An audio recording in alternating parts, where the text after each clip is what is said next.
quando um imóvel é considerado irregular, então? Como eu sei que o meu imóvel, ele precisa passar ali por uma avaliação com o doutor, com a equipe? Porque Como nem isso é todo mundo feito? sabe, né, que o seu imóvel está irregular.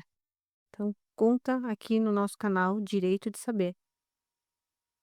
A irregularidade, o jeito mais simples, eu costumo dizer que eu criei uma fórmula para saber se o seu imóvel ele está irregular ou não.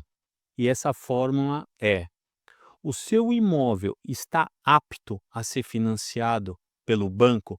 O seu imóvel hoje, se você for vender, a pessoa pode levar para o banco e ele dá financiamento? Esse é o melhor jeito que eu encontrei da pessoa saber se o imóvel está irregular ou não, porque existem várias vertentes do imóvel estar irregular.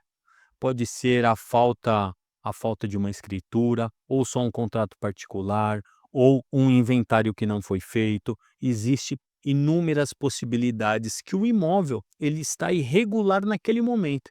Então não quer dizer que um imóvel irregular ele está fadado à morte documental.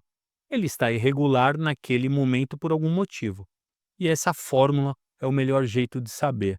Aceita financiamento bancário? Não, não aceita. Então ele é um imóvel irregular.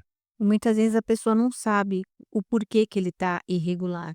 Como muitas vezes que atendemos no escritório que a pessoa chega com aquele seu contrato amarelinho, com aquelas assinaturas reconhecidas no cartório e fala: "Não, aqui está o meu documento, eu tenho aqui o meu registro".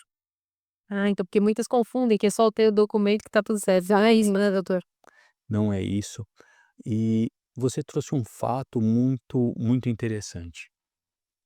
As pessoas, a maioria, na verdade, quando eu falo as pessoas, são os brasileiros, acredita que o contrato particular eu reconheci firma, eu fui no cartório, eu tenho firma reconhecida, eu pago IPTU, eu estou garantido, daqui ninguém me tira.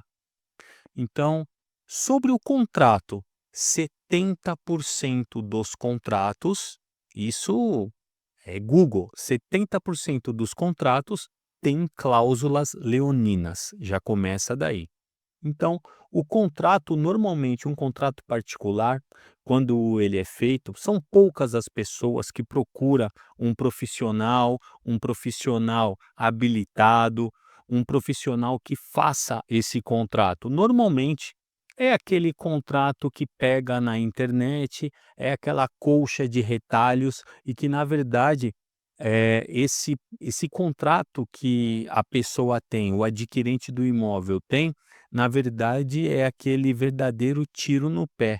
O contrato que ele tem garante o vendedor que vendeu o imóvel para ele, não ele como adquirente comprador. Então, a irregularidade do imóvel começa desde o contrato particular que é feito. Porque se o contrato particular feito entre vendedor e comprador não tiver cláusulas que garante o direito das 2 partes, esse contrato ele acaba sendo prejudicial. Além de que, é um contrato particular é só uma expectativa do seu direito de propriedade.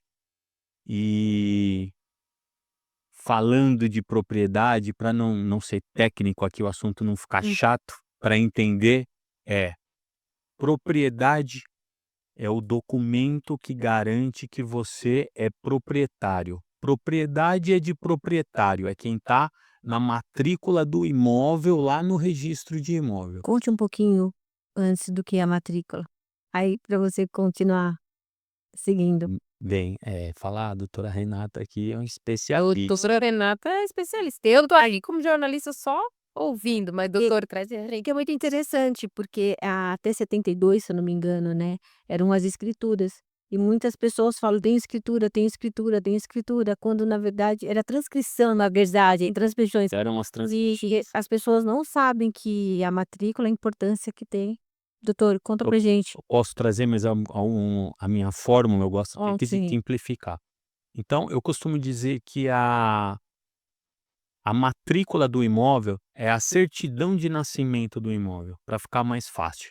Porque a escritura do imóvel é o documento público que você leva a registro na matrícula do imóvel. Então, a matrícula do imóvel é a certidão de nascimento do imóvel, onde ela recebe a averbação da escritura. Quando você compra o imóvel e vai até o cartório de notas e faz aquela escritura pública, ela é levada a registro nessa matrícula, que é a certidão de nascimento do imóvel.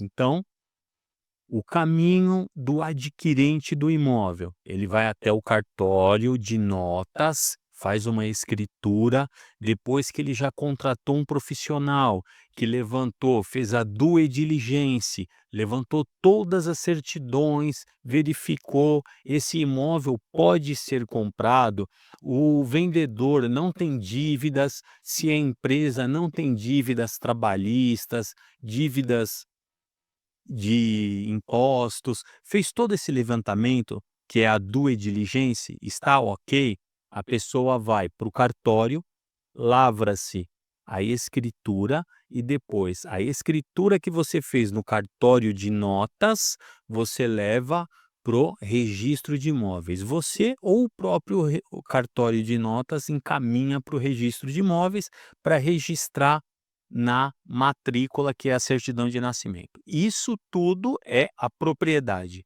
Agora, quem só tem o contrato que a doutora Renata me perguntou, quem só tem aquele contrato particular? Ele só tem a posse do imóvel.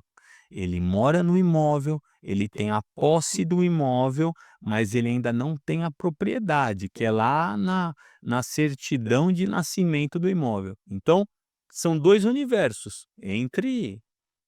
Doutora, pode falar a terra e a lua? Quem tem só a posse com o contrato particular, tá na terra. Quem tem a propriedade lá e tem está no registro de imóveis, está na lua. É uma grande distância, inclusive de garantias do seu direito. Tenho uma pergunta para fazer, falando de uso capião. Essa palavra uso capião, ela é tão banalizada muitas vezes, e ela é um instrumento tão lindo, porque nós usamos muito essa ferramenta no escritório e ela é possível resolver tanta coisa, e muita gente tem muito preconceito, fala: "Eu não quero uso capião, para mim não, eu não quero ter um uso capião no meu nome". E quando a gente vê na nossa legislação, ela é uma das formas de aquisição originária da propriedade, né, que é pela herança, pela doação, pela compra e venda e pela uso capião. Então eu queria que o doutor explicasse um pouquinho sobre a questão do uso capião e as possibilidades de uso e como que ela pode ajudar a vida das pessoas. Excelente pergunta. O uso capião, normalmente usado como uso campeão, É. e eu gosto já, eu aprendi no começo, eu falava: "Não, não é uso capião", eu fazia questão de ficar corrigindo. E a língua portuguesa, de tanto usar o uso campeão também eu já entendo que é correto, porque ele é campeão mesmo.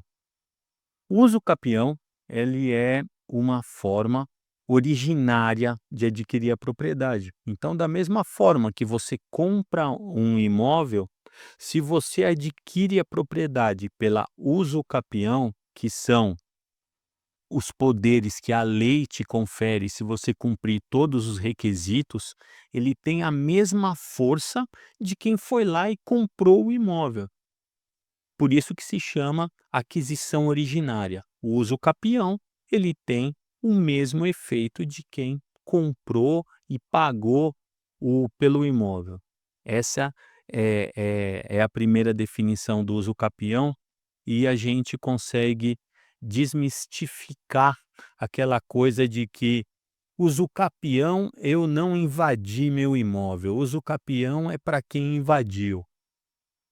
Existe uma uma pecha sobre o uso capião, que Uso capião é para quem invade áreas, aquela questão de invasor de fazenda, Porque é muito mais aquela complicado, né, questão de fundiária, não é nada disso, não é nada disso.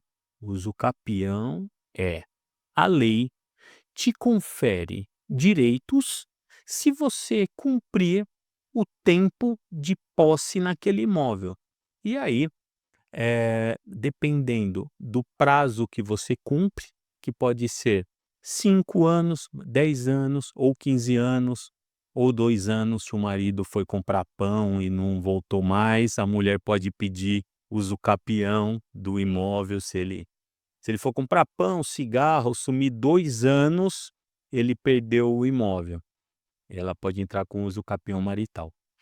E 5 anos, imóvel, a partir de 5 anos você pode ingressar com a ação de usucapião e requerer esse direito, desde que você comprove que você está há 5, 10 ou 15 anos, o período aquisitivo que você vai pedir na ação, você comprove através de testemunhas, documentos, fotos.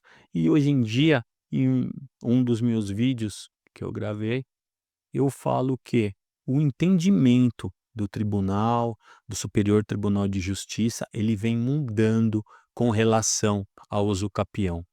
É, é uma ação de difícil trato, independente de. Tem pessoas que pensam: "Não, é muito fácil, eu fiquei ali, eu provo, eu pego, eu junto uma conta de luz, o meu IPTU e está aprovado". Não.